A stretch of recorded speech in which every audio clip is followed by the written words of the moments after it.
massive, massive fan of you during COVID. Thank you so much. Your COVID-19 show? Quarantine.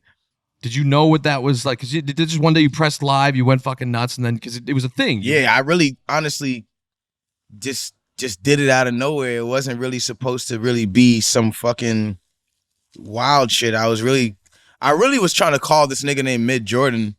Who the hell is Mid Jordan? It's my creative director. Okay. And I was really just trying to call him and tell him like, yo, let's do a fucking sound clash. Like, I'll pick my best like white songs of the 90s and you pick your best white songs of the 90s. And we're going to have like a white song fucking fest. What is a white like song fest? Like a fest? sound clash. What is that? Yeah. What is like, white song like fest? you pick your best white pop songs. I pick my best white pop songs of the 90s and we see who picked the best white pop songs of the 90s. Okay. Like it was just something we was doing. And then it ended up being like I did that and then Bryson Tiller called me.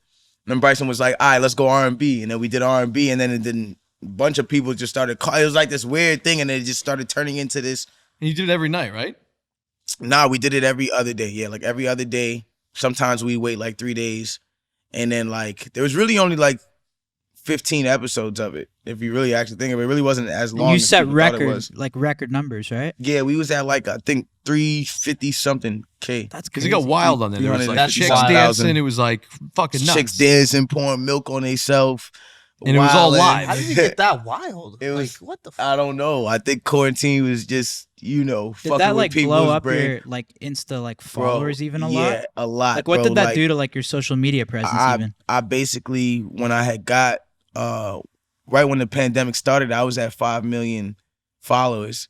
And I got another 5 million during quarantine. What? 5 million? Yeah, I got another 5 million followers. Did you ever see the quarantine. show? No, of course I saw it. You know what I'm saying? Yeah. So I went from I had 5.1 and then I went to 10.1. You know what I'm saying? Holy. So yeah, like it did a lot for my shit. It did a lot for my shit.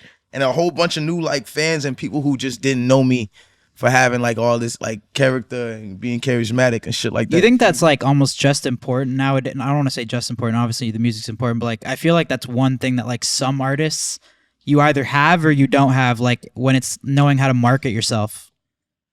Like I feel like you've always been dope at marketing yourself, but do you feel like some artists they're just fire, but they just have no idea what the fuck they're doing on the business side? To be honest with you, I manage myself. You know what I'm saying? I don't have a manager. I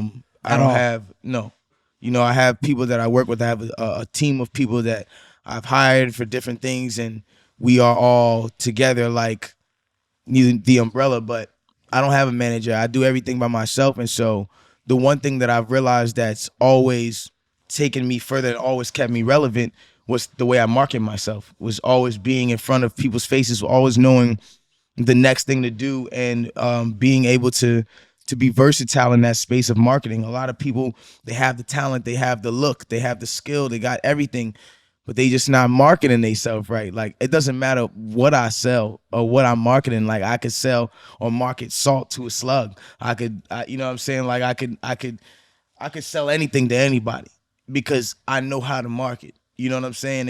And when it comes down to my music, it already being good, it's like I don't got to do too much marketing, but if I do my marketing, I know my music stands for it too.